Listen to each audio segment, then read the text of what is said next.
ของข้างรู้จักตรงไหนเดี๋ยวค่อยให้ดูแยกแล้วหนูเขียนไว้เลยนะ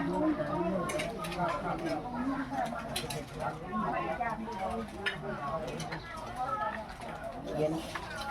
ตะคุง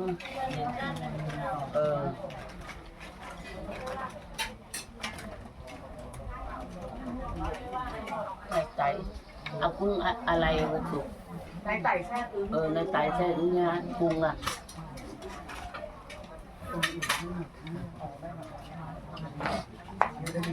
ม่มีอะไรเลยเลยไม่มีขนมแหนมเขาไปทานฮัลโหล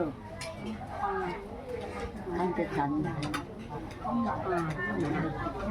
ไม่มีแต่ก็สั่ง